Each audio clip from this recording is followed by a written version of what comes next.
My name is Bill Shields. I'm the Vice President of International Sales with Diopsys. I'd like to thank everyone for joining us for our virtual symposium on integrating objective functional analysis in the everyday clinical environment. For those of you that are familiar with Diopsys, we have two excellent speakers today. One talk will concentrate on glaucoma applications, and the other will concentrate on retinal applications. For those of you that are not familiar with Diopsys, this will be an excellent introduction into the clinical benefits of our unique technology. With over 2,500 instruments installed worldwide, Diopsys is the world leader in objective functional testing designed specifically for use in the everyday clinical practice. Our technology is used for management of retinal disorders, glaucoma, neuro, and evaluation of retinal toxicity. Today, however, we will focus on our two main areas, retina and glaucoma. So it's my pleasure to introduce our first speaker, Dr. John Wroblewski. Dr. Wroblewski is a graduate of Georgetown University School of Medicine. He did his ophthalmology residency training at the University of Texas Southwestern Medical Center in Dallas.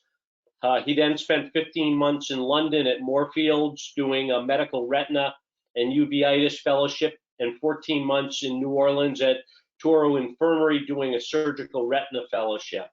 He opened Cumberland Valley Retina Consultants in Maryland and Pennsylvania in 1996 and has since been a principal investigator in 28 clinical protocols evaluating new pharmaceuticals for multiple retinal disorders.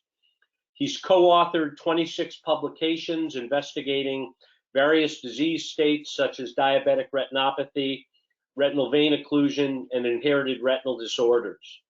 Finally, he's the president and founder of Retina Care International, a for-nonprofit serving indigent diabetic patients in the Yucatan Peninsula of Mexico since 2005. So without any further ado, I'd like to introduce Dr. Wroblewski. John, if I may, I'm sorry, Bill. If you could ask people to hold their questions and direct them to the question box so that we will try and get to as many questions after each presentation. Thanks, Bill. Good morning, ladies and gentlemen, and welcome to the webinar this morning. This presentation is designed to discuss the utility of an office-based technology capable of helping clinicians quantitate and track retinal dysfunction in various ischemic retinal disease states such as diabetic retinopathy and retinal vein occlusion. I'd like to thank the organizers at Diopsys for the opportunity to speak with all of you this morning. My topic is entitled A Novel Biomarker of Retinal Function, Reproducibility, and its Correlation with Retinal Ischemia. And I am a speaker and a consultant for Diopsys. Similar to fluorescein angiography and optical coherence tomography, which quantitates structural changes of the retina and choroid, so does flicker electroretinography quantitate neuroretinal functional changes as well. The Diopsys full field flicker ERG testing is easy to use. It's non-invasive, and a standardized report is generated immediately on the spot.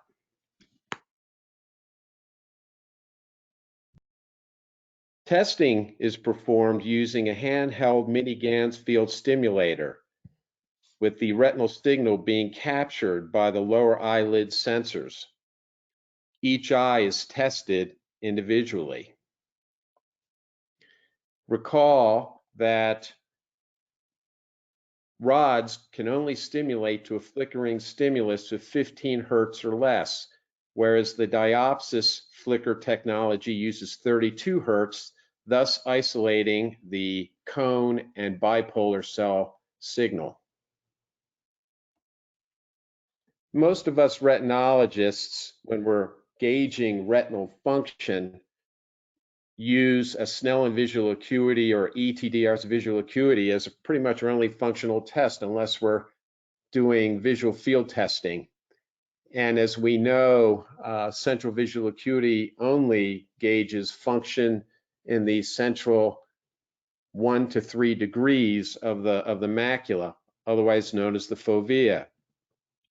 On the other hand, flicker electroretinography, the functional test that we're evaluating and speaking about today, gauges function throughout the entire retina. It's a global retinal functional test assessing global bipolar cell and cone cell function.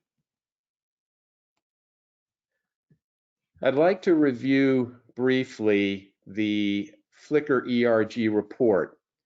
And before doing that, I need to speak about the vernacular, the terms that are used that Diopsys has implemented to help us track strength and timing of the response to the flickering stimulus.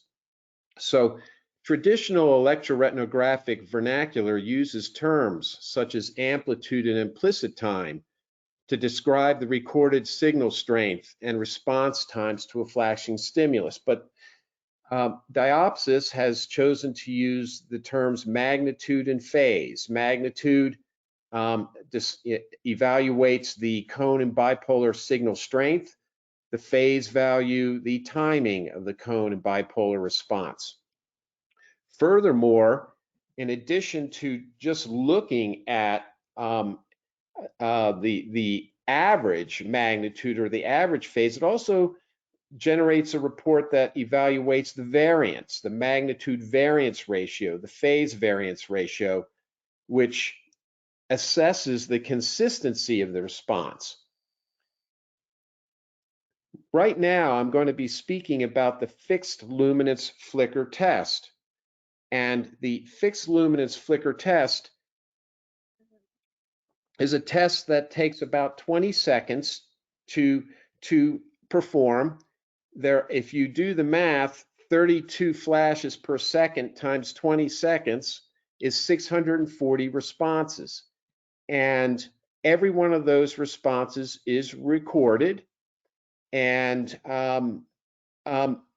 evaluated both from a magnitude or amplitude point of view as well as an implicit time or timing speed point of view, and mapped out on this magnitude phase plot. And you can see in the middle of the report the magnitude phase plots for the right eye on the left and the left eye on the right, and that there are 640 lines, directed, as you can see on the left side of the diagram, at about 4:30 o'clock into the lower right quadrant,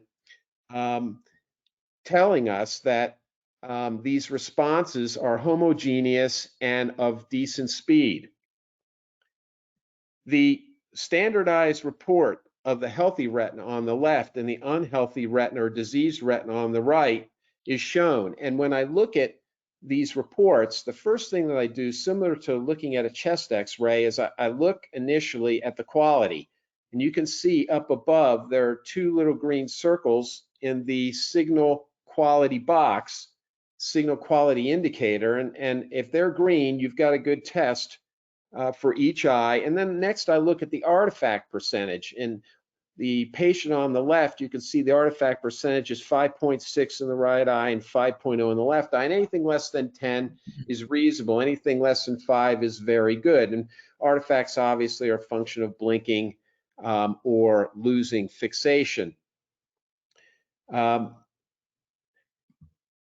If you look at the magnitude phase plots on the right, you can see that the responses are quite heterogeneous and variable, as opposed to the uniform responses on the left. This indicates disease.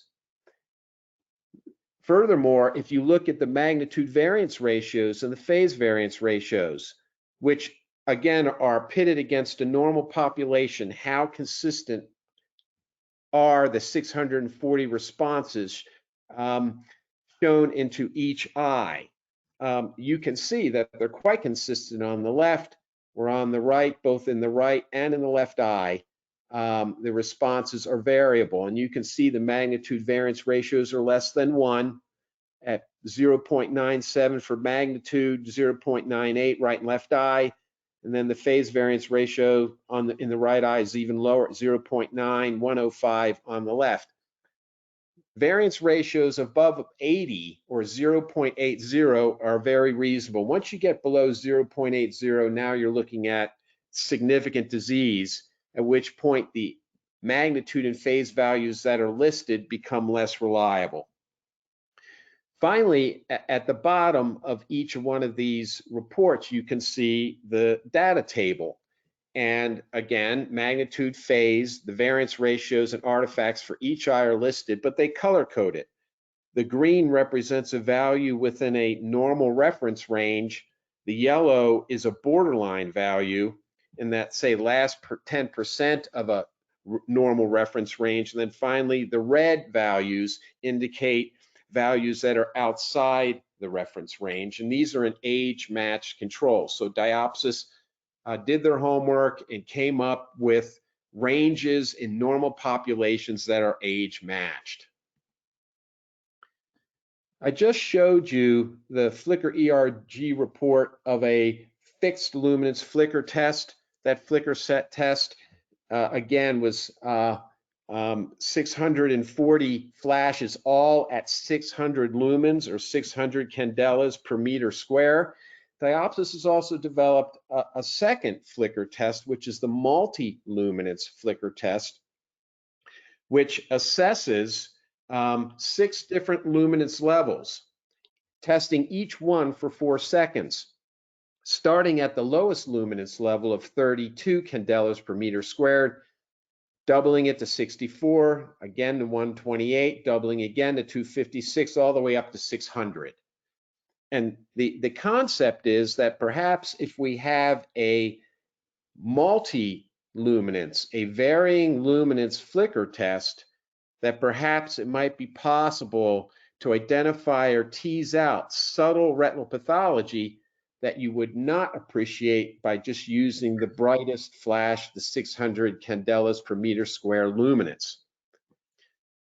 So once again, when evaluating the multi-luminance reports, you're dealing with the vernacular of magnitude, which describes the area under the curve, assessing the cone and bipolar combined signal strength of the 6 luminance levels, and then phase, once again, dealing with timing, and it's the phase value under the curve, assessing the cone and bipolar combined signal timing of the 6 luminance levels. So in a normal eye, when you look at the flicker report of a multi-luminance test, you see once again the magnitude and phase, plotted against the different luminance levels. The test, even though it tests for 4 seconds, it actually throws out 1 second's worth of data and holds on to 3 seconds worth of data for each of the 6 luminance levels. And when I look at this report, similar to the fixed luminance flicker report, I look at the signal quality up above, the little green circle telling me that we're in business. And I also look at the artifacts, which you can see below the 2 plots. And you can see a little artifact on the right says 4% and the left says 1%. So you've got a decent test for each eye. And then I go to the mag phase plot, the circle in the middle. And what I'm looking at is the right eye is the blue line. The left eye is, responses are depicted by the yellow line. And the longer the line, the better the magnitude, the better the area under the curve for the combined magnitude testing values. And if the lines curve down to the right, similar to the similar to the fixed luminance tests, whereas you saw once again here on the left, in a normal eye, those lines are directed down to the right lower quadrant. The same with the multi-luminance. If the lines make their way down to the right lower quadrant, that tells you that the timing or the phase of each of the responses is good. And compare this with a diseased eye state, where you can see that there are heterogeneous responses, meaning that the area under the curve for each of the eyes is suboptimal. You can see that the blue line, although it does extend into the right lower quadrant, is shorter, telling you the magnitude of the multiluminance test for the right eye in combination is reduced. And then for the left eye, not only does it not get to the right lower quadrant, but the line is relatively short. And you can see that this is reflected in the table below. You can see that the magnitude for the right eye is borderline, as depicted by the yellow value, that the timing of the average of those responses was pretty good for the right eye. But the left eye, on the other hand, you can see that the magnitude area under the curve is significantly abnormal and outside a reference range altogether, and that the timing to a certain degree is marginal or reduced. So again, the multiluminance flicker test concept revolves around trying to tease out disease that you wouldn't normally see using the fixed luminance flicker. So the research goal, the holy grail for this technology is, at least from a retina viewpoint and an ischemic retinal disease viewpoint, is to see whether these functional tests can be biomarkers to assist ophthalmologists in the management of, ischemic retinal vascular disease. And we all know that, dating back to 2004 and the approval of pegaptinib by the FDA in America for exudative macular degenerative disease, and then quickly thereafter for diabetic retinal disease with center involving edema, as well as retinal vein occlusion with center involving edema, anti-VEGF therapy has become the mainstay for us clinicians in the treatment of these disorders. And so the logical thought is, can we use this functional test as a biomarker to help us track these diseases and manage them appropriately? But before you can do that, you have to have a strategy, and that strategy I've outlined here as being a 5-point strategy. First, you need to establish reference data in a normal population, which Diopsys has done and been doing, dating back to 2014-15. Then you need to see whether the test results are reproducible in a normal, healthy population. Once you've ascertained that it is, then you ask the question, well, is it reproducible in an individual with some form of retinal pathology? And in today's discussion, we're going to talk about its reproducibility in the setting of diabetic retinopathy. Then if it is reproducible in an ischemic retinal vascular disease, does it correlate with the degree of ischemia? Could the flicker parameters correlate with a fluorescein angiographic produced ischemic index? And if there is a correlation, could you then use this test to evaluate retinal function at baseline, and then following longitudinal treatment with anti-VEGF therapy? So with respect to answering the second question, the second bullet point of reference data, is it reproducible in a normal, healthy population? This paper came out 2 years ago. Jay Katz's group at Wills Eye Hospital did this study looking at the repeatability of the pattern ERG as well as the flicker ERG in a normal population. And I'll direct your attention to the bottom of this table, and we'll look just at the flicker ERG results. And you can see there were 47 eyes in 24 patients in this protocol that had the fixed luminance flicker ERG performed 3 times at different times during one day. So all 24 of these patients stayed around the Wills Eye Clinic for a day and came in at 3 separate occasions during the day and had the flicker ERG performed, and the magnitude and phase values were evaluated. And as you can see, that the interclass correlation coefficient value for the repeatability of the phase or the timing of the response to the flickering light was excellent at 0.994 with an excellent p-value. You know, this, remember, the interclass correlation coefficient is a statistical measure of consistency and reliability. And this study demonstrated that at least in an intra-sessional setting, in other words, you know, testing done in one day, that the results were repeatable, and in particular, the fixed luminance phase value was the one that was most consistent and reliable. Having said that, just as an aside, these are flicker tests done on me, one in 2016 on the left and one in 2017, a year later, on the right. And the test on the left was done at 8:43 in the morning prior to a clinic day, and the one on the right was done at 5:23 in the afternoon after seeing roughly 80 patients that day.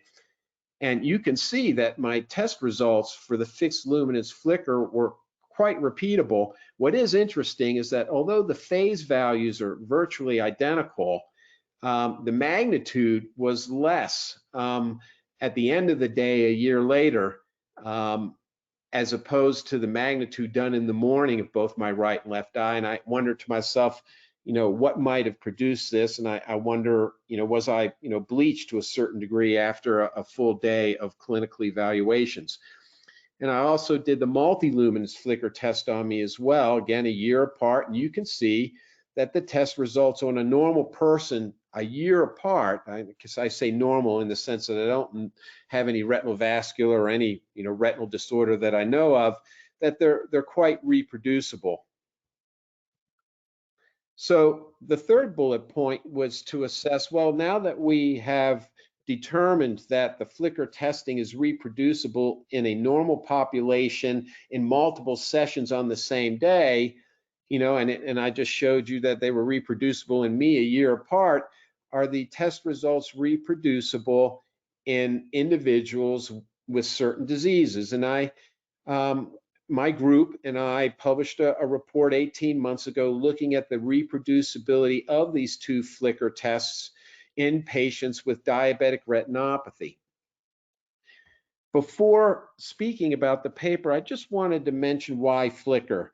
You know, traditionally, what has been well reported over the years is that the oscillatory potentials, which are the most sensitive indicator of early diabetic retinal disease. In other words, the oscillatory potentials which are found on the ascending limb of a bright flash B wave, that the oscillatory potentials are lost.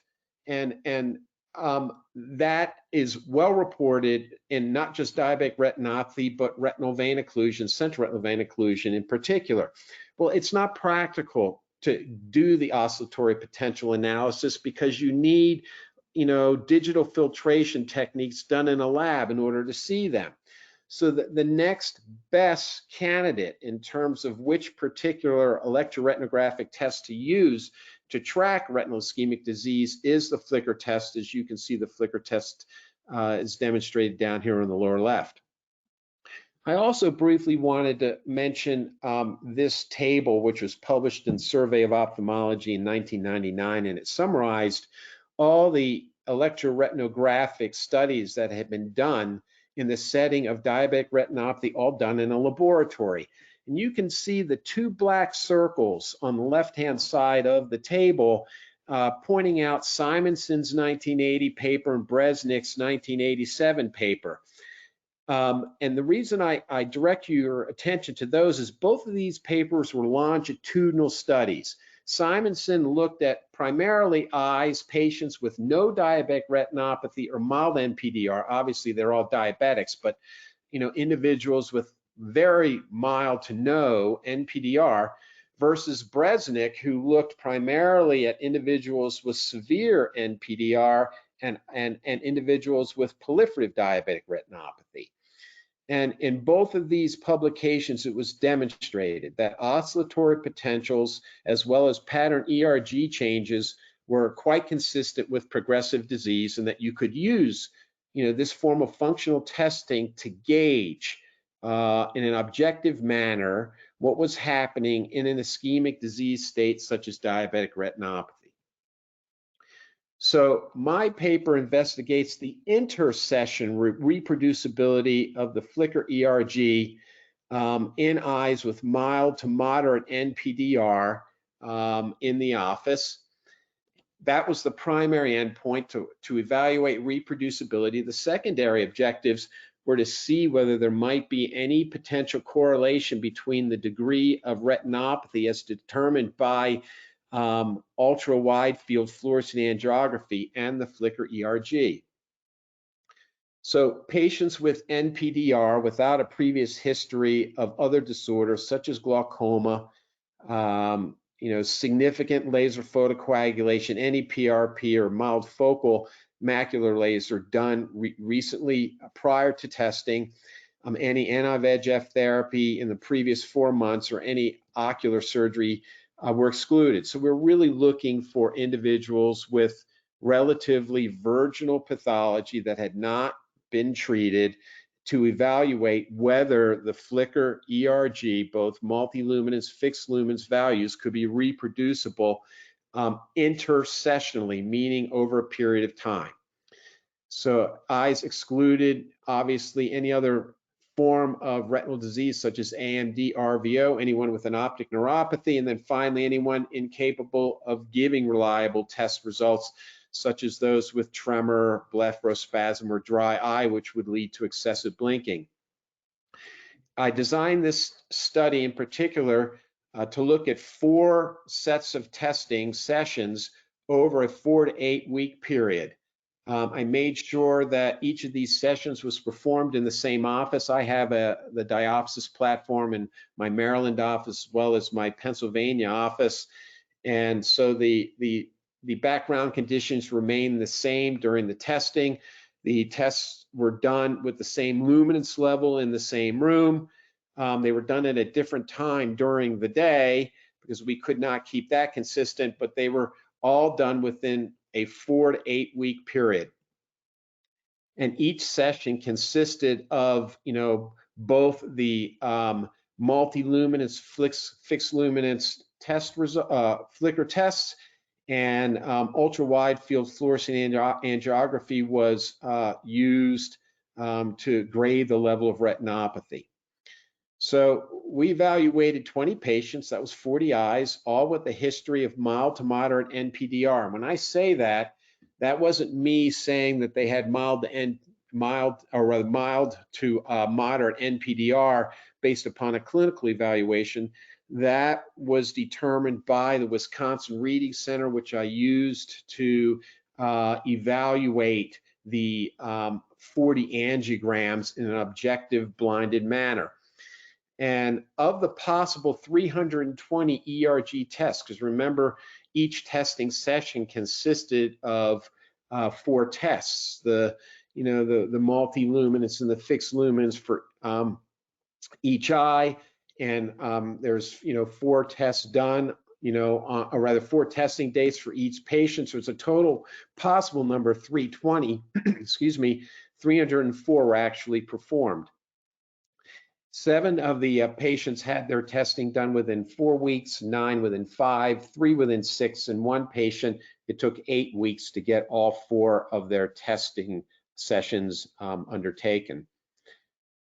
With respect to the patient demographics of this protocol, they were all Caucasian, age range 39 to 75. 3 were type 1 diabetics, 17 type 2. The retinopathy type, as it turns out, defined by Wisconsin's Reading Center, 33 of the 40 eyes had mild NPDR, 7 of the eyes had moderate NPDR, and the average duration of disease was 22 years. The in-office protocols are safe, they're easily repeatable, they're quick to perform.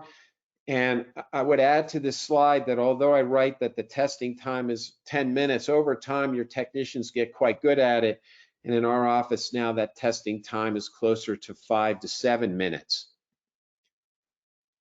With respect to the reproducibility results, the interclass correlation coefficient, which once again measures consistency and reliability, when you looked at the ICC of each of the potential test parameters, the multi-luminance mag and phase, the fixed luminance mag and phase, and finally the fixed luminance variance ratios for both mag and phase, that the one with the best ICC value turned out to be the fixed luminance phase value, similar to what Jay Katz found in a normal intra-sessional study.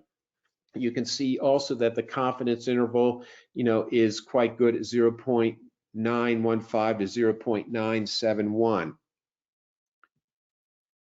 Another measure of reproducibility is the coefficient of variance, which is a statistical measure of variability. And once again, the fixed luminance phase value was the best one. In other words, a value of 0.036 tells us that if you were to do this test 100 times on the same patient, on the same eye, that 96 to 97 times those responses would be reproducible.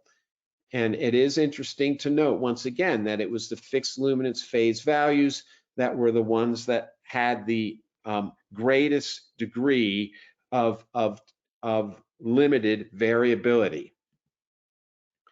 With respect to the fluorescein angiography, before I get into what the correlation was, I want to point out that of the 40 eyes that had ultra-wide field angiograms sent to Wisconsin, they have a grading scale there, and they give it a grade of each angiogram, each eye, a grade of either high confidence, adequate confidence, low confidence, or no confidence. And I have to tip my hat to Krista McChancy, my fluorescein angiographer at the time, because 36 of the 40 angiograms were given the highest confidence rating by Wisconsin's graded readers. So I feel it's safe to say that the fluorescein angiographic data that I'm presenting is reliable, and that you can see that the mean ischemic index was 0.0116, so not a whole lot of ischemia, which is what you would expect when you're submitting eyes with mostly mild and a few 7 with moderate NPDR, and you can see the range listed below. And the $1 million question was there a correlation between any of the flicker parameters and the degree of ischemia? And once again, interestingly enough, the fixed luminance phase value, which is the one that has been deemed most reproducible, was the one found to have the most significant negative correlation. That is to say that there was a greater degree of ischemia when the fixed luminance phase values were declining. So as the timing of the retina's response, as the cone and bipolar cell timings to the flashing light, it gets prolonged, the degree of ischemia increases. So the fixed luminance phase values negatively correlated with the log ischemic index, in this cohort of patients. And I have two, quick cases to show you from this study. This is a patient with mild NPDR in both eyes, and you can see the quality of the ultra wide field angiograms for each eye are excellent. And you can see how reproducible the fixed luminance testing was in this patient. These 4 tests were obtained over a 4-week period of time. And you can see when you look at the magnitude phase plots for both the right and left eyes for each of the 4 testing sessions, that the magnitude values are consistent. The phase values, which speak to where those lines are directed, which is in the right lower quadrant, are very reproducible. Here's a second subject in the study. This subject had a greater degree of retinopathy, a greater degree of ischemia, a log ischemic index that was greater, particularly in the left eye, more so in the right eye. And here are this subject's 4 test results, which were obtained over an 8-week period. You can see that the fixed luminance phase values are not quite as reproducible as they were in the first subject, but remember, these tests were obtained over an 8-week period. Also remember that these tests were done undilated, and I now recommend that when you're doing the multiluminance and fixed luminance tests in retinal vascular disease that you do them dilated, because we now know from testing done on a diabetic population in the Yucatan Peninsula that your magnitude and phase values become even more consistent, even more reproducible when the pupils are dilated. Because theoretically, not just dilation can impact magnitude and phase, but so could time of day, caffeine intake, your hemoglobin A1C. There are multiple parameters that can impact reproducibility. And so once again, it's impressive to see that even over an 8-week period of time, the phase value in particular was reproducible when looking at the fixed luminance flicker test. So the clinical applications for this in my clinic are very simple. I get fixed luminance, multiluminance flicker testing usually annually, sometimes more often than that.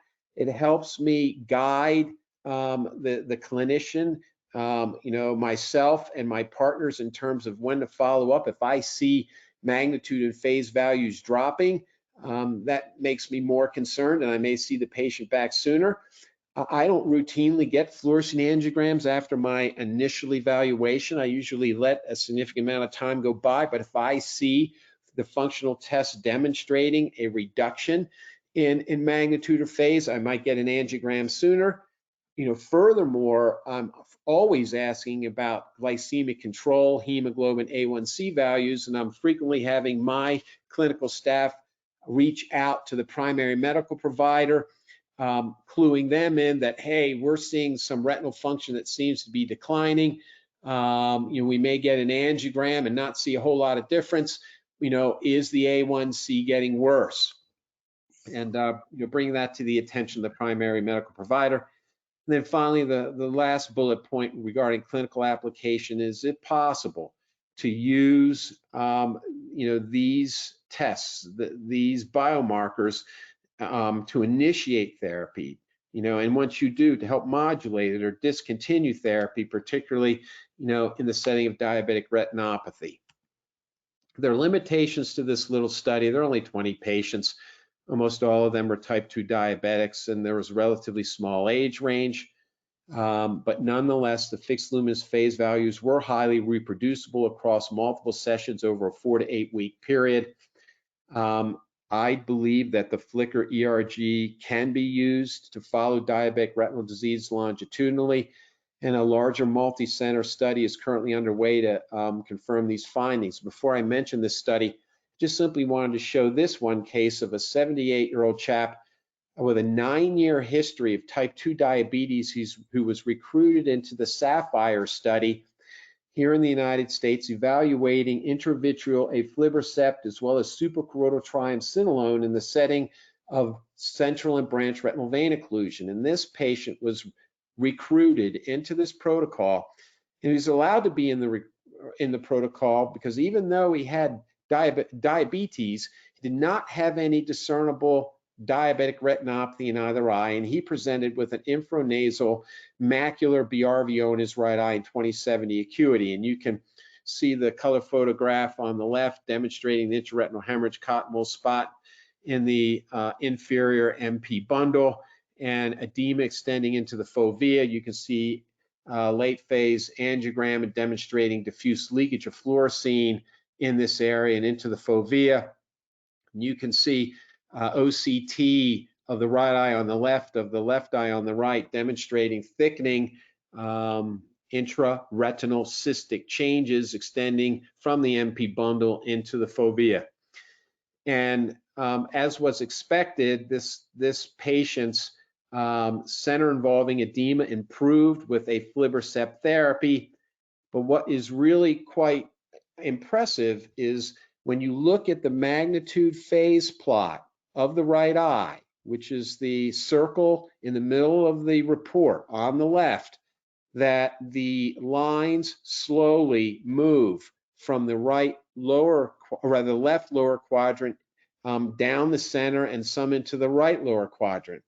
And when you look at the table of the right eye, the initial magnitude value is in the 5 range, and over a period of time, it improves to over 10, as well as the phase value, which you can see in red at 246 degrees, slowly improves to 252, to 264, and then finally to 274. So here's a situation where someone receiving anti-VEGF therapy for a macular branch retinal vein occlusion without any discernible diabetic retinopathy had their magnitude and phase values improve sequentially with anti-VEGF therapy using aflibercept.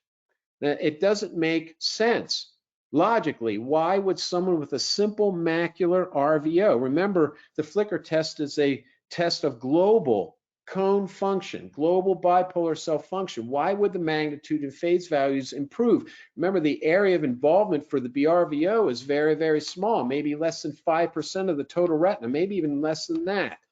So it suggests that this patient's type 2 diabetes, he had a 9-year history of it, was somehow impacting global retinal function, which was then improved both from a magnitude / amplitude of responses, from a phase / implicit time or timing of responses notion, and that it furthermore suggests that diabetic retinopathy obviously is not just a microvasculopathy, it's a primary ganglion cellopathy. It impacts the choriocapillaris. That's already been shown using ultra high speed swept source OCT, and that all of the various cell types that are subject to chronic hyperglycemia may be impacted in such a way that can be quantitated using flicker testing. So this brings me finally to the Indigo study, which is being sponsored by Diopsys. It's a quantitative evaluation of retinal function in eyes with diabetic retinopathy treated with anti-VEGF therapy. The study is looking at eyes that have center-involving edema, that are receiving any of the major anti-VEGF players, bevacizumab, ranibizumab, and aflibercept. And the concept is to evaluate the ability of the flicker ERG to detect, dysfunction, initially, and then, track that degree of dysfunction as eyes are receiving anti-VEGF therapy.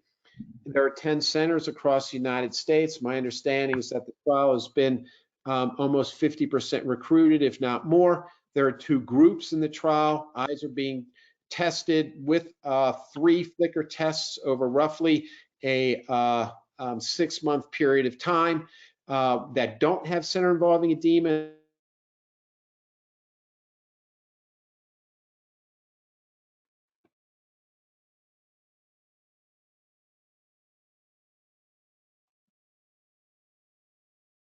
John, we've lost your audio.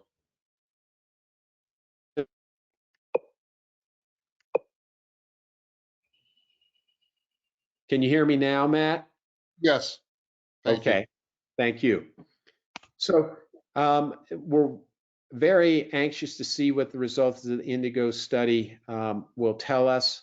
There's lots of good data to be had here, but the concept behind it simply is to see whether global function is improved with anti-VEGF therapy.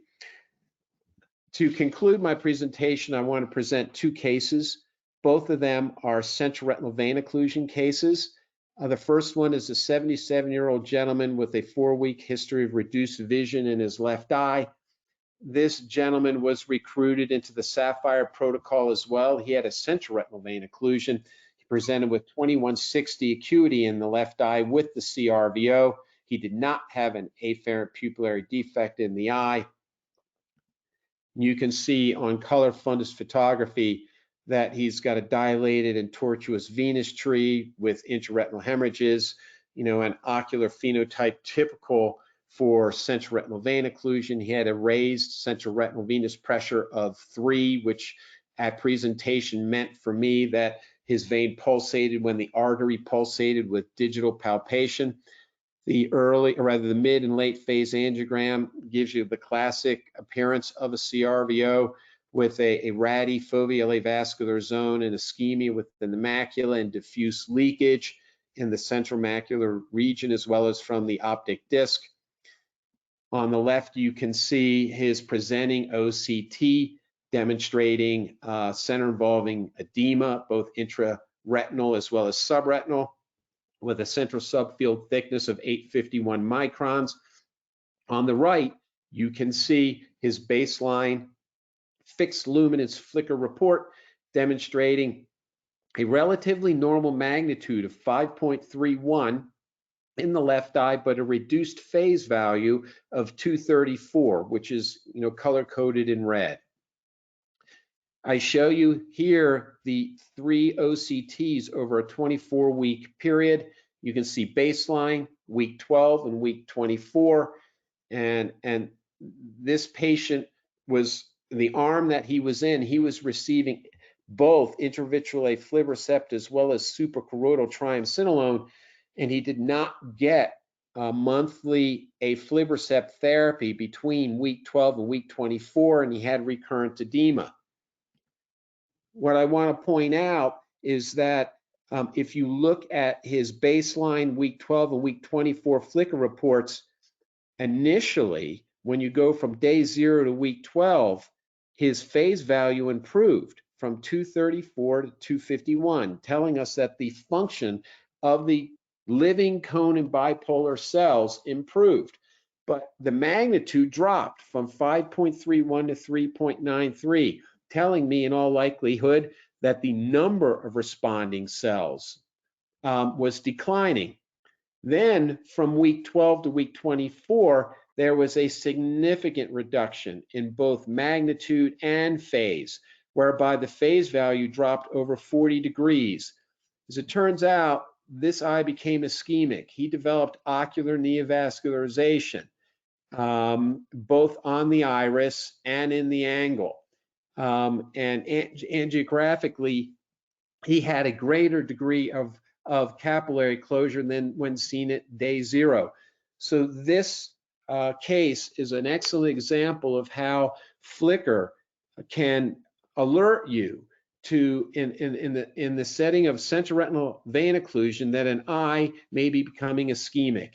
And remember that, in the old CRVO studies done back in the 80s, about 10 to 20% of CRVOs after presentation can become ischemic, and knowing which ones are going down that path can help guide, with therapy. I'm wondering to myself, had this patient been receiving weekly, or rather monthly, anti-VEGF therapy with aflibercept between week 12 and week 24, might some of the progressive ischemia have been averted?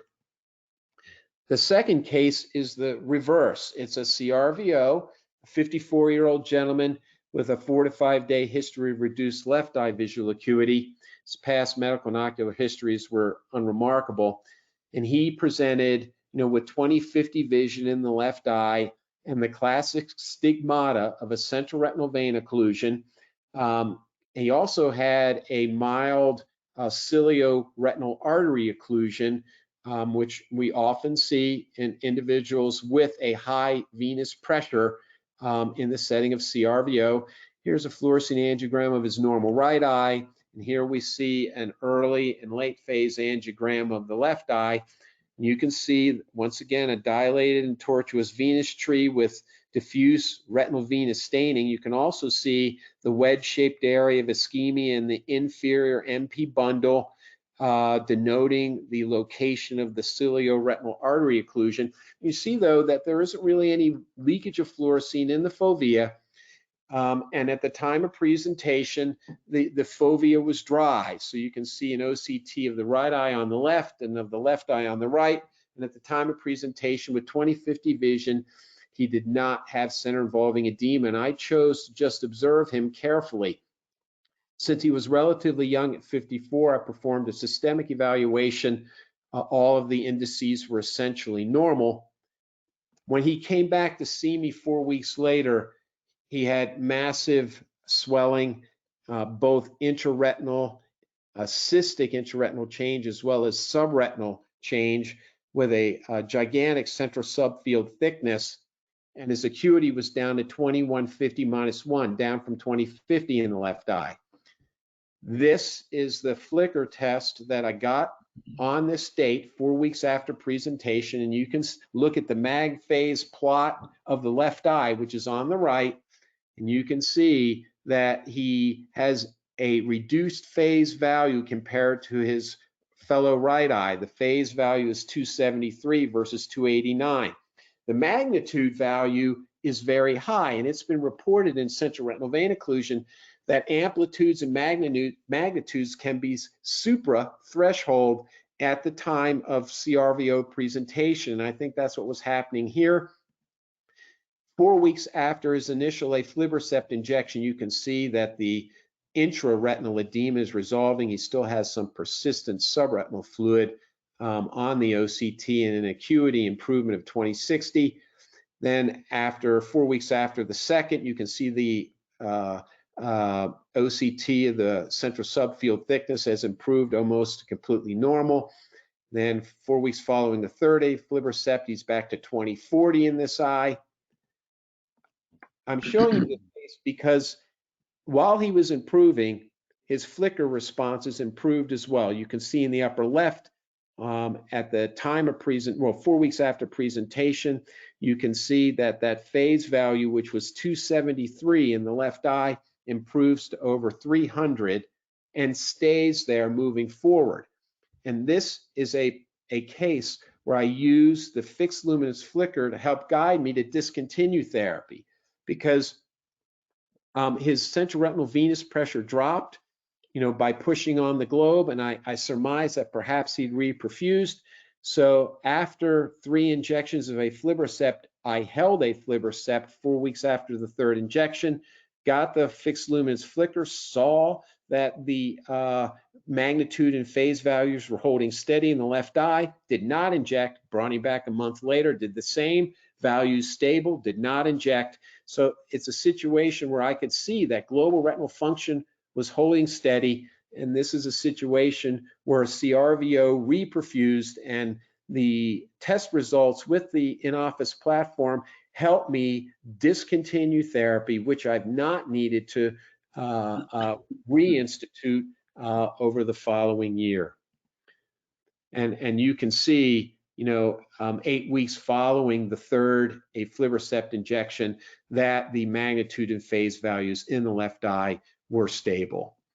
So in conclusion, it's my belief that this in-office platform, this technology, can help clinicians track ischemic retinal vascular disease states from baseline and moving forward. I'm also optimistic over time that we're going to see that anti-VEGF therapy can improve function. Indigo will tell us a lot about that.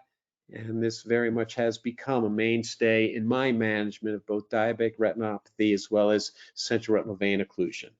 So I thank you for your attention. Dr. Wroblewski, thank you very much. We really appreciate it.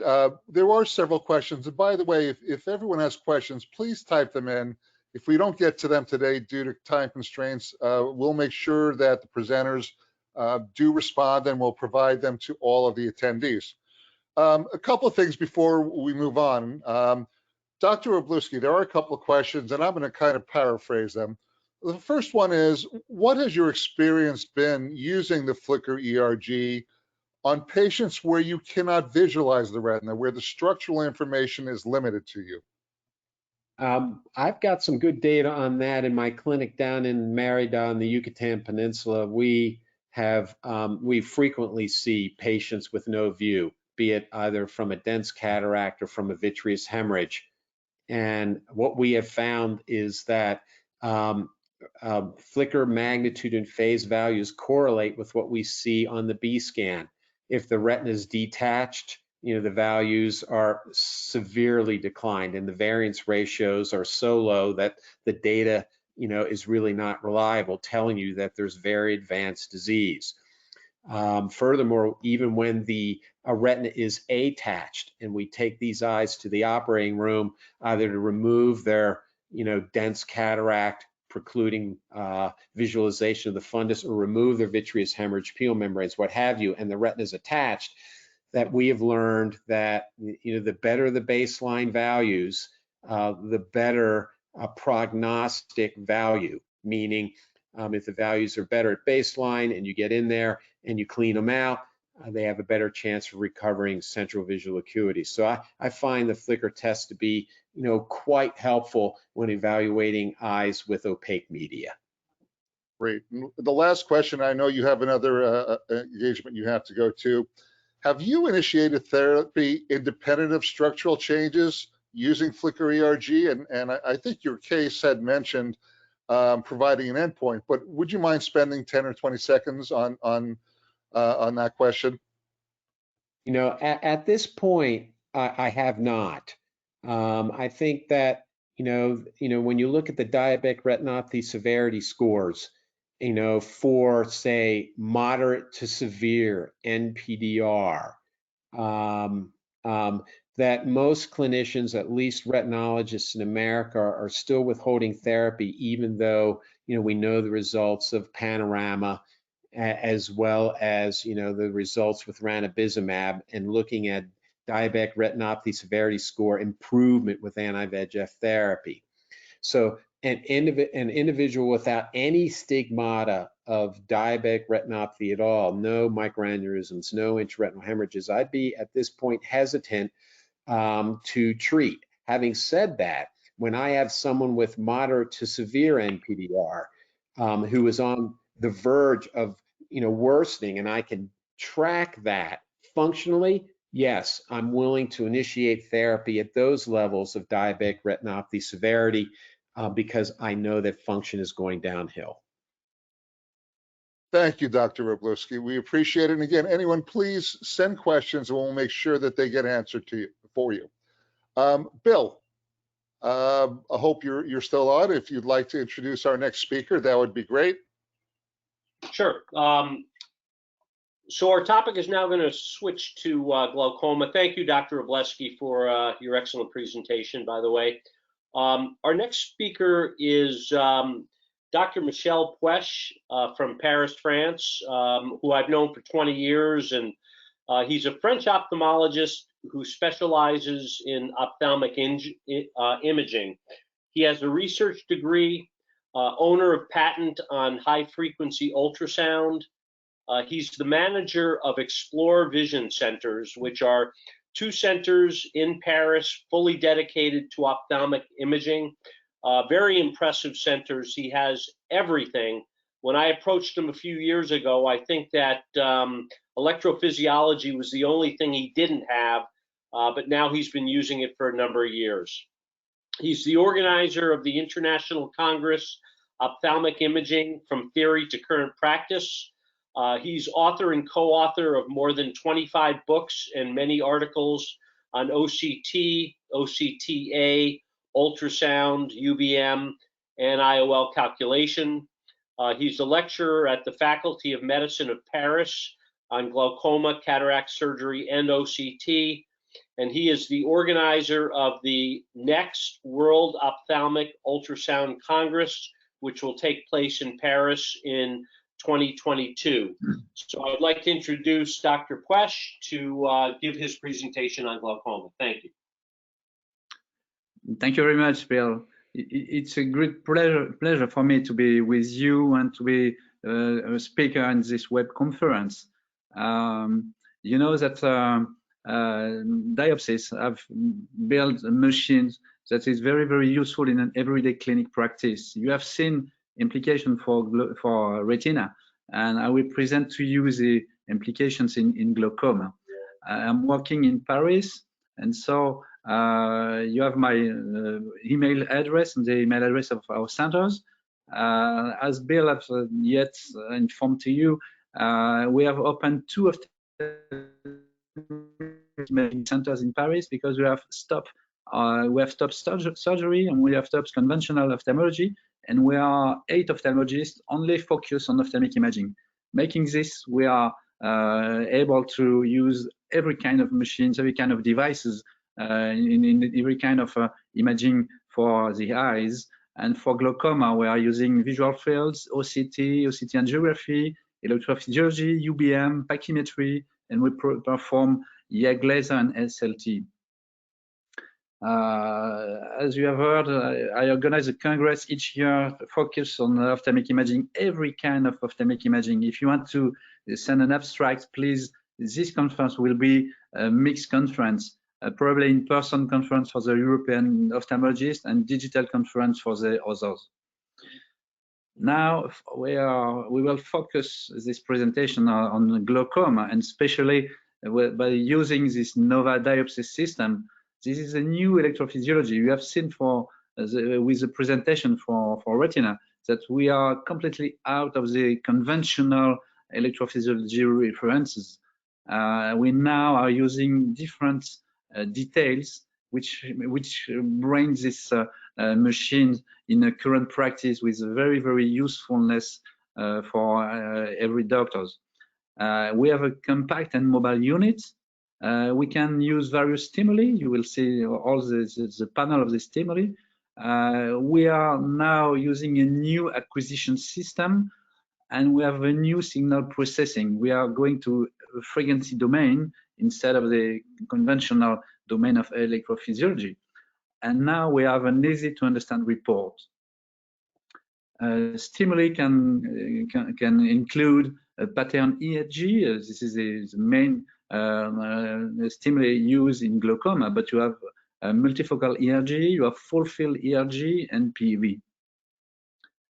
Using these different stimuli, you can focus your electric record of the response of the retina on different layers of the retina.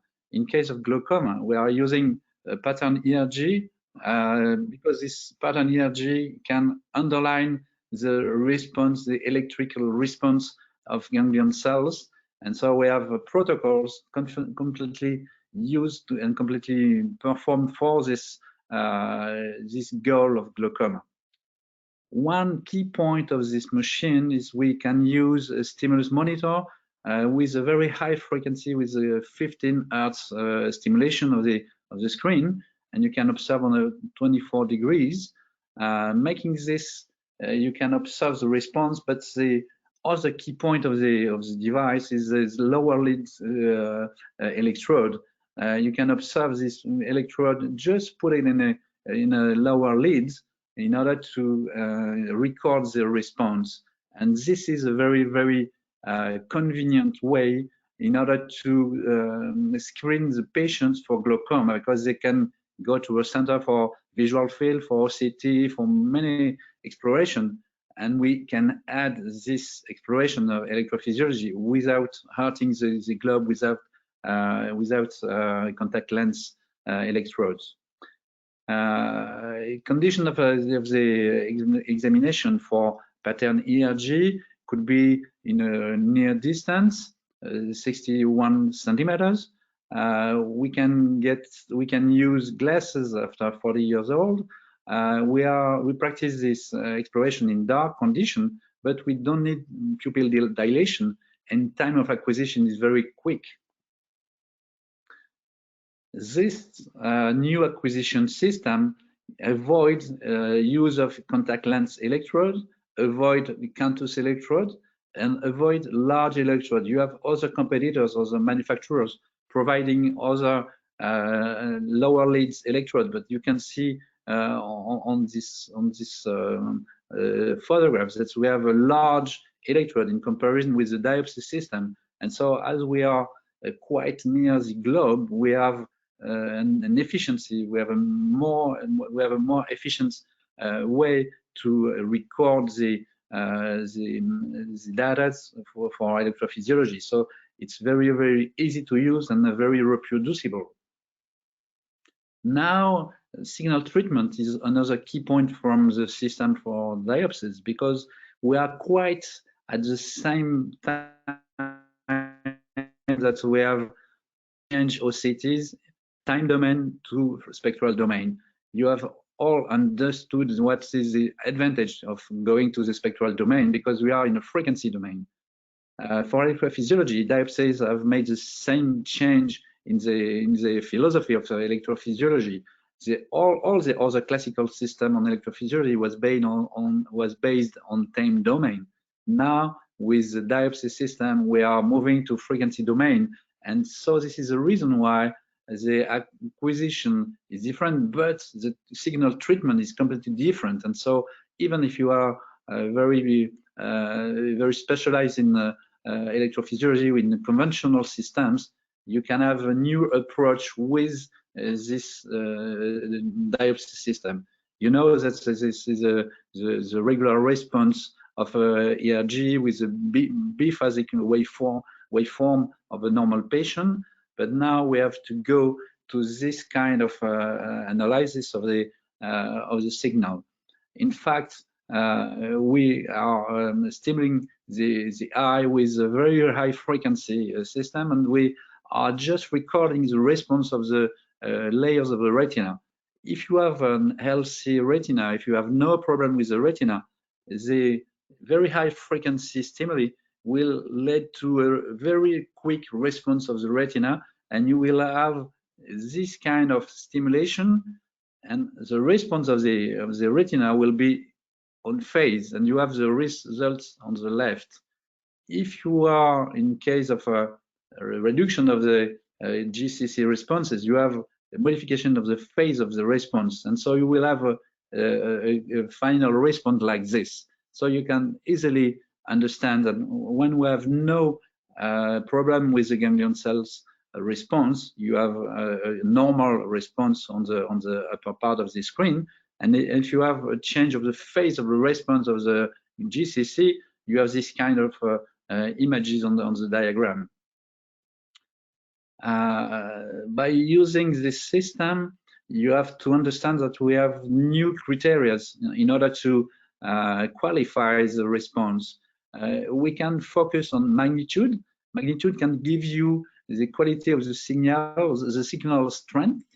With a high magnitude, you have a normal response, but we can use magnitude D. Magnitude D is an analysis of the variation of magnitude and phase. And we can also use the ratio of magnitude D on magnitude, and this ratio can give you an approach of the phase response reproducibility. When we have a poor value, we have a GCC dysfunction, and you have the shame at the bottom of the screen with the in phase response of a normal eye, and with a late responses on phase on a glaucoma patient. The other key point in current practice, especially for us in our centers, because in our centers, 100% of patients are referred by another ophthalmologist. As we are very qualified and very specialized in ophthalmic imaging, all the doctors in Paris and all around France have many machines in the clinics. But when they have not the adequate, the perfect tool in order to give the response of the pathology of the patient, they can refer the patients to us. And when we refer back the patient to the doctor, they have to understand what we have seen and how we can explain what is normal, what is not normal. And on the conventional electrophysiology system, we have just the report of the doctor. But now the doctors can see this kind of reports. You have on the left a normal report with a color code response. With the green response, it's normal on the right and the left eye. And on the right part of the screen, you have an abnormal response in case of glaucoma. And you have the right eye with just the MACD on MAC ratio in yellow. And you have the other eye with a red response on two criteria. And so this MACD on MAC ratio seems to be the first reduced parameter in case of glaucoma. And so this kind of report can give you a better way to communicate with other doctors and to understand better with all your team and with the patient what is the response of this glaucoma patient in Wait, of this I think we hear you now. this yeah. Yes, now you were It's okay. good. You're Okay, good. sorry. Did you ever heard the previous slide? Do you want me to go back to the previous slide? If you could, doctor, that would be wonderful. We Okay. did not get your last slide. Okay, this slide was okay. Yeah, that's fine. Yes, that one. That's fine. Thank you. This was okay. So I was just telling that with the Diopsys system, we have three criteria.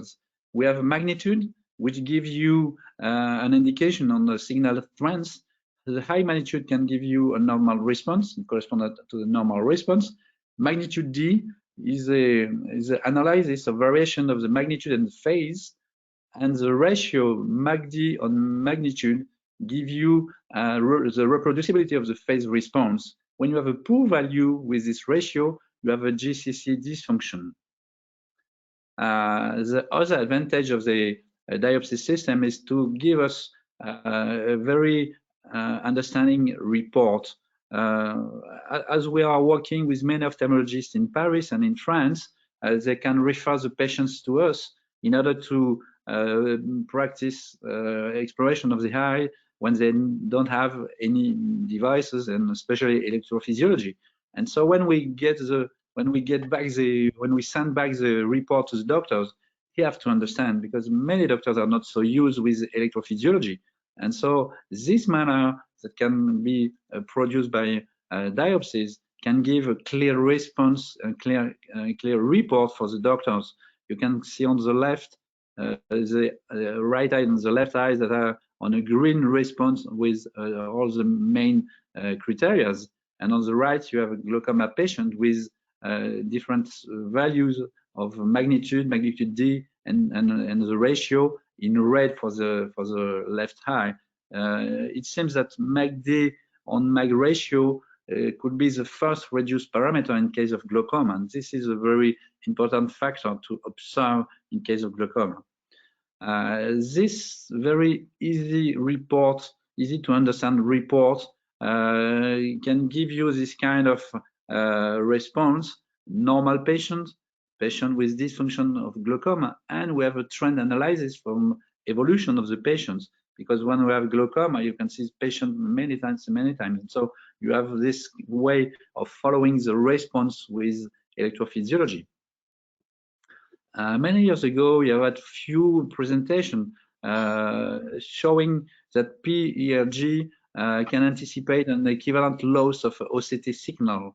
And so you have very recent presentation at the Argos. You have had many presentations on electrophysiology and OCT, or electrophysiology and ganglion cell dysfunction. And so we are now with many teams working on this domain. And so we are, as we are specialized on imaging, we have many patients refer for glaucoma, and we practice for patients in case of glaucoma. We practice visual fields, we practice OCT with RNFL and GCC, and now we have had OCT angiography. And you will see that with this kind of use of OCT angiography, focus on the optic nerve head, you can select a superficial segmentation in order to see these very thin vessels all around the disc. And we know that this vascularization is completely joined to the RNFL layer. And so with a very superficial segmentation, we can observe the RNFL, but inside of the RNFL, you have vessels. And so probably this kind of approach could be very interesting for glaucoma approach. We have shown a few years ago that when you have this very dense network of vessels, of superficial networks around the disc, you can have the normal RNFL and normal GCC. When we have seen this patient with reduction of vascularization in this quadrant and thinning of the RNFL in the same quadrant, we probably have one new approach for glaucoma. With this patient, you can see this dramatic reduction of vascularization on the temporal part of both eyes, and you can see the thinning of the RNFL on both eyes, and you can see the visual field. So we have no doubt now with the relationship between this vascularization around the disc and with glaucoma, thinning of the RNFL. Due to different approach, we have been working with OptoView, and we are still working with OptoView in order to get measurements of this flow density in different quadrants around the disc. But the limitation of this was many machines can give you this flow density around the disc, but with all the capillaries. We have asked to OptoView in order to just select the thin vessels only involved in RNFL to make a subtraction, a digital subtraction of big vessels.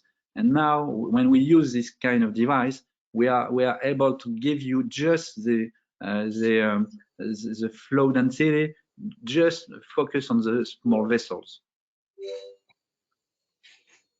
One case report with this thinning, with this reduction of vascularization, you can see this lack of optic nerve fiber on the unfast OCT and the thinning of the RNFL, and you can see the response with GCC on the visual field.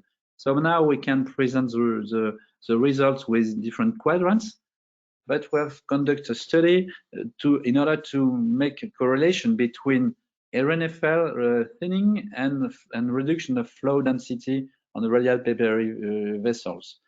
We have shown on this series that on all the series you have a positive relationship between reduction of vascularization around the disc and RNFL.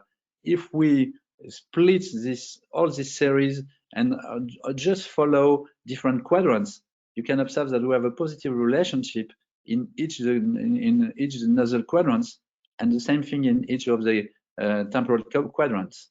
So now we have this kind of response, and we are sure that we have a relationship with a very strong relationship between flow density and RNFL and flow density and GCC. But we have now machines that can enlarge acquisition with OCT angiography on all the macular region. And we know that if we have to focus to GCC, we have to focus to flow density on the macular region, because you can observe on this part the reduction of the flow around the disc and the reduction and the thinning of the RNFL, and you can observe also thinning of the GCC and reduction of the flow density in the macular region, on the same macular region. So now we are in front of evolution of the imaging for glaucoma that can show that we have a relationship between angioflow, vascularization of the GCC and around the disc, and the RNFL, but also with GCC. And now we have few presentation on the ARVO showing that in glaucoma suspects we have a relationship between GCC and response with the electrophysiology with the Diopsys system. So we are now at the point that OCT can give us a very high definition acquisition for better segmentation. We enlarge the OCT field, and we can correlate structure and function of this patient.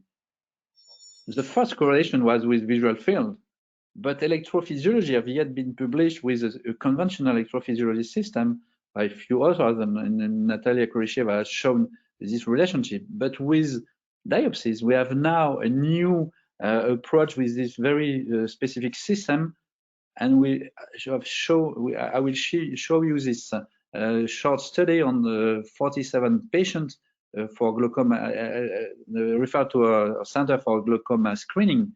You have this electrophysiology approach and the OCT and OCT angiography. For the parameters, we have compared OCT with RNFL and GCC. We have recorded the OCT angiography with the peripapillary superficial vascular density.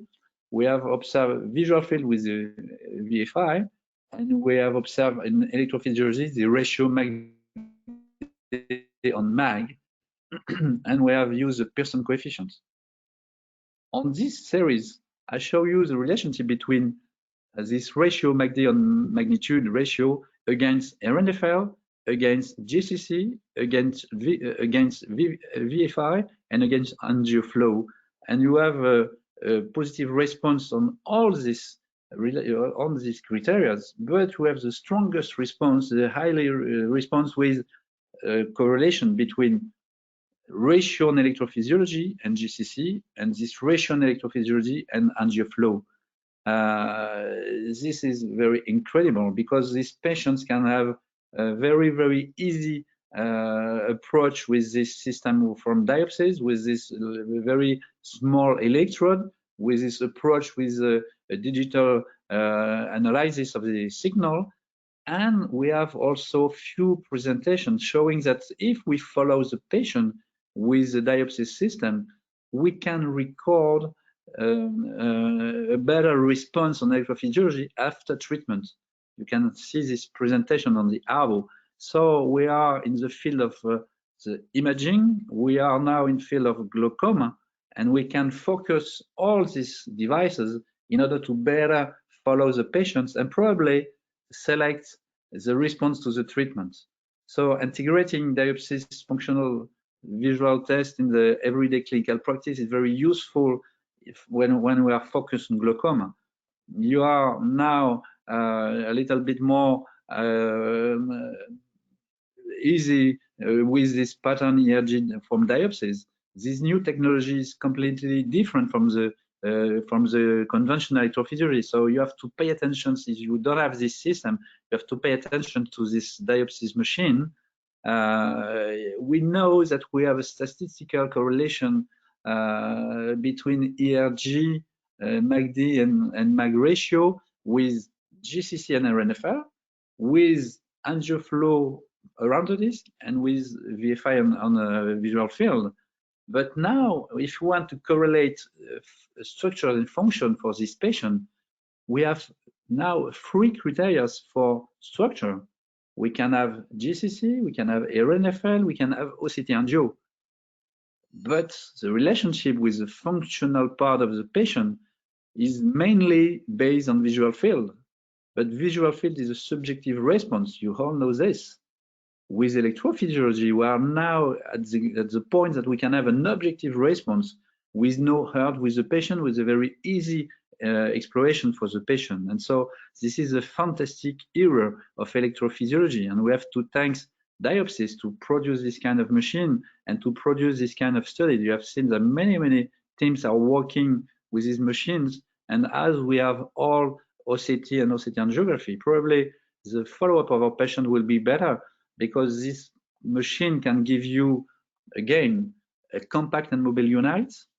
You have a pattern ERG stimulus, focus on ganglion cells. The new acquisition system is completely crazy, completely new with this small lead electrode. Signal processing is completely new with the frequency domain.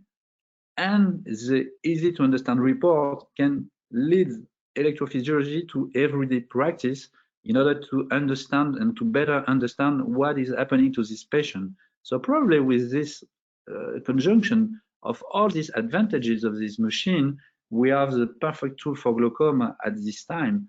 And so we have to thank Diopsys to produce this kind of machine. I have to thank Diopsys for this invitation. And probably you have to discuss many other things during this conference. If you want to send me an abstract, please make it. And thank you again for the invitations. Thank you to everyone.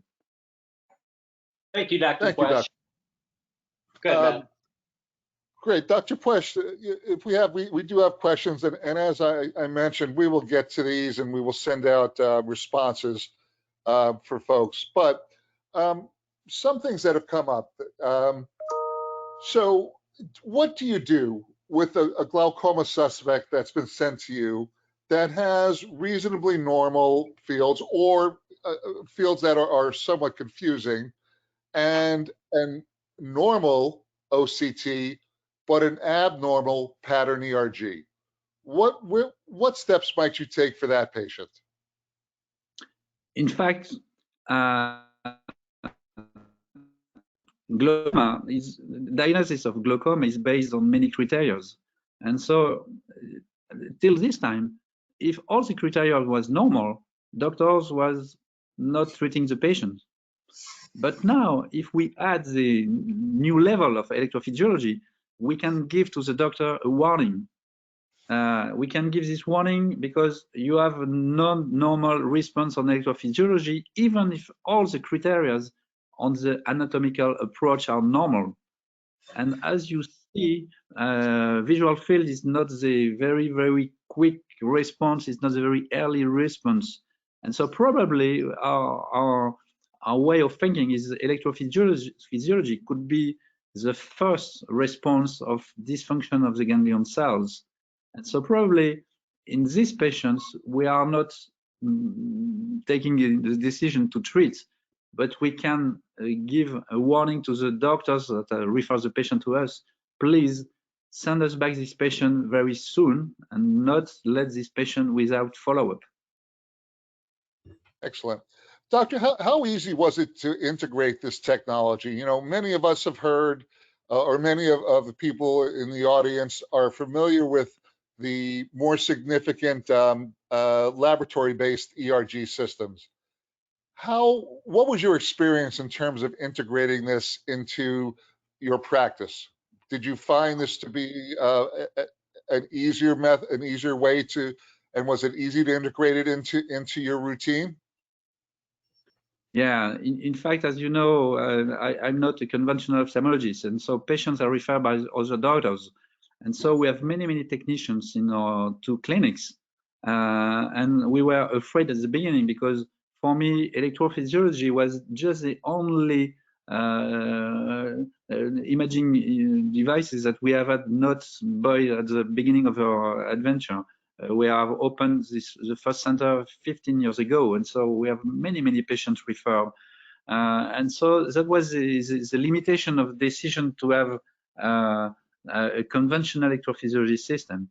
When I've met your company and when you have shown the system, it seems to be clear that the approach for the patient will be very easy. But our question was, will it be very easy for the doctors? And will we be able to give this machine to our technicians in order to get acquisition? In our two clinics, acquisition are delegated to technicians, and the reports are made by the doctors.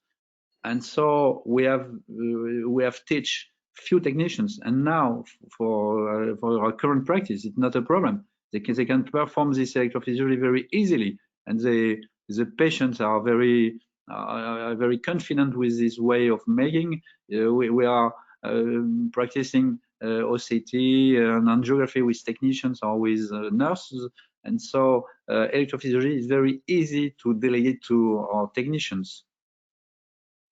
Excellent. Bill, do you have any further questions? I'd like to proceed with the program.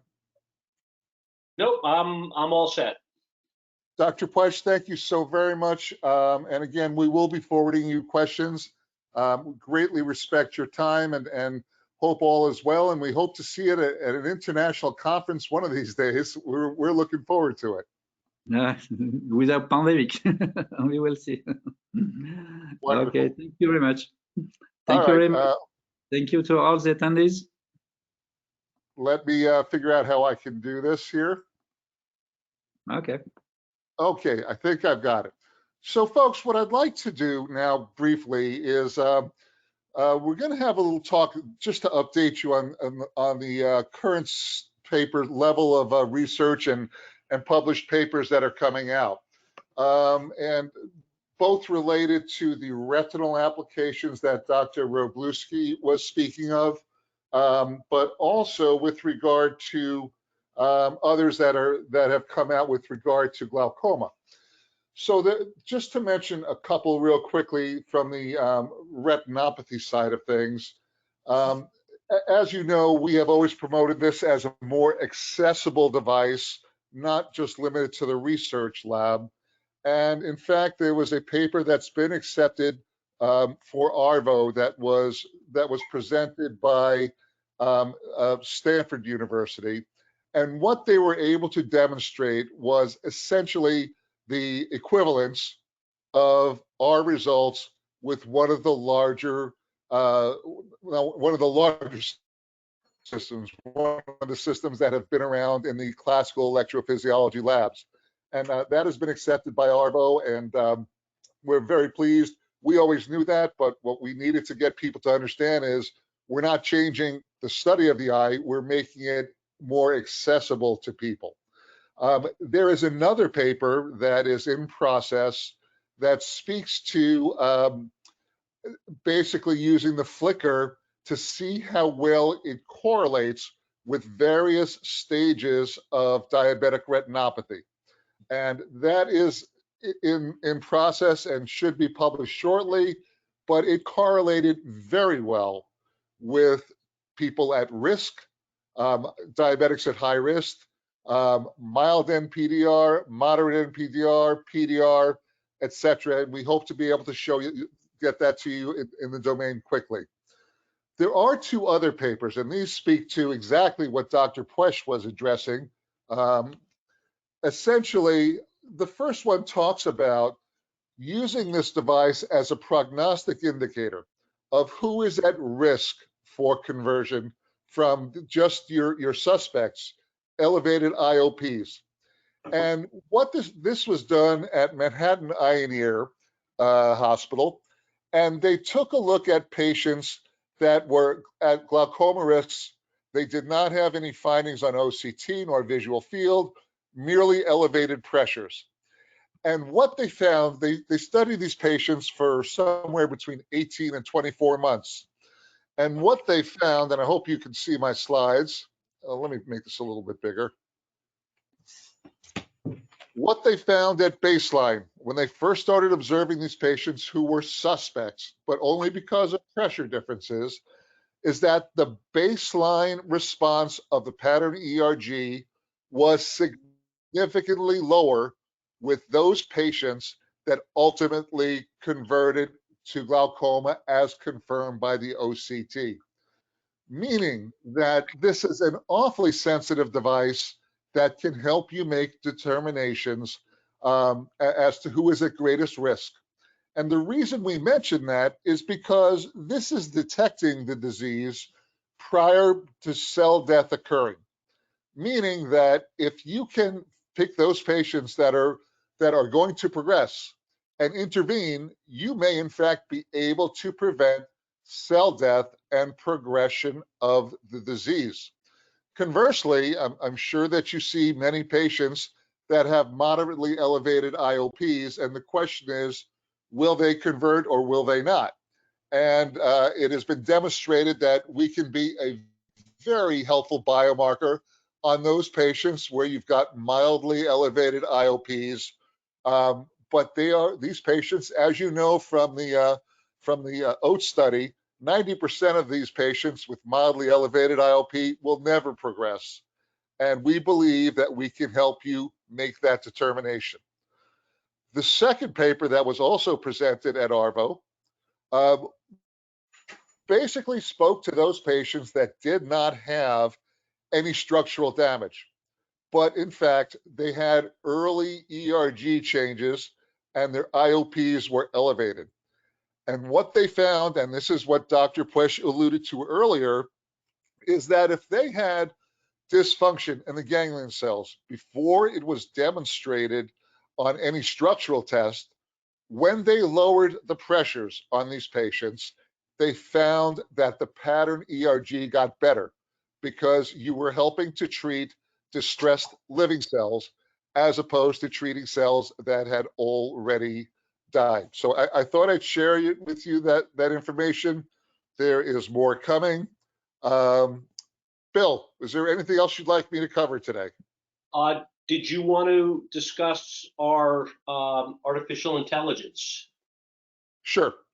Give me 1 second and I can get that going. Can you see the slide about photopic negative response?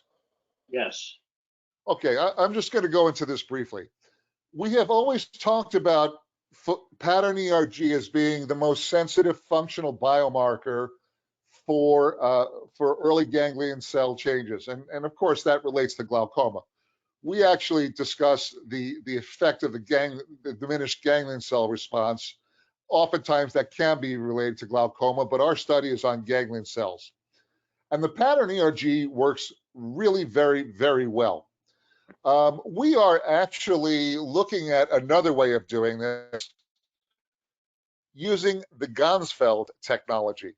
And essentially, rather than the patient looking at the screen, and again, in order for the patient to do that, they have to be properly refracted and it has to be in a darkened room.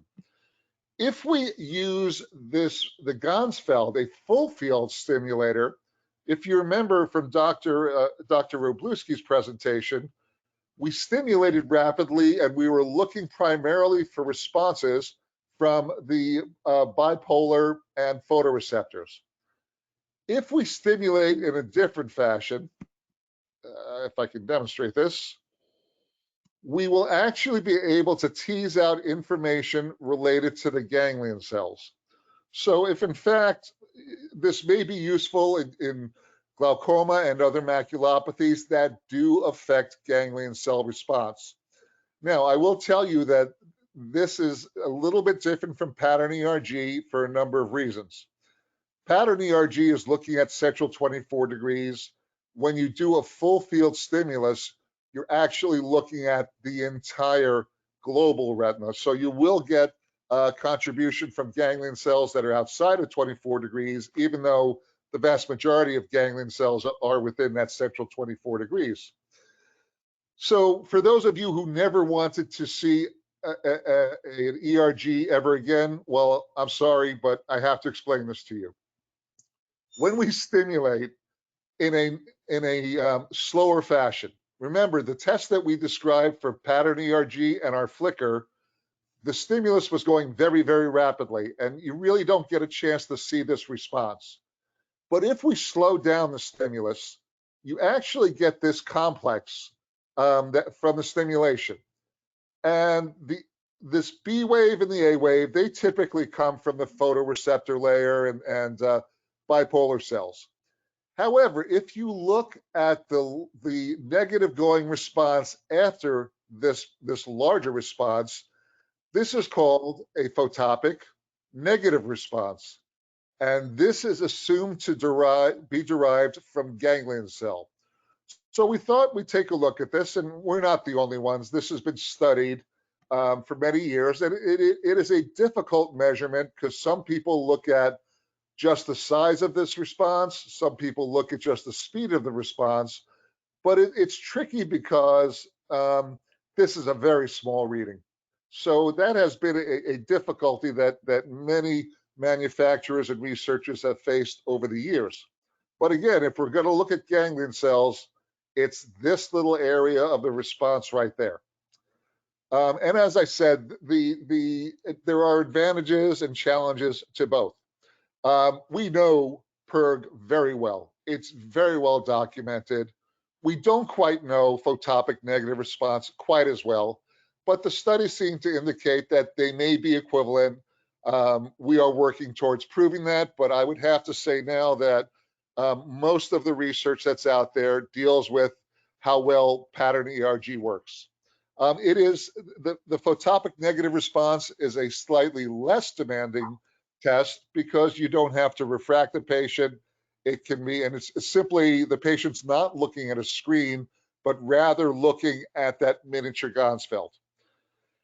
This is what a report looks like. And again, I'm not going to dive too deeply into it, but in the past, most everyone have looked at how big is this response and how fast is it? And we do have reference ranges.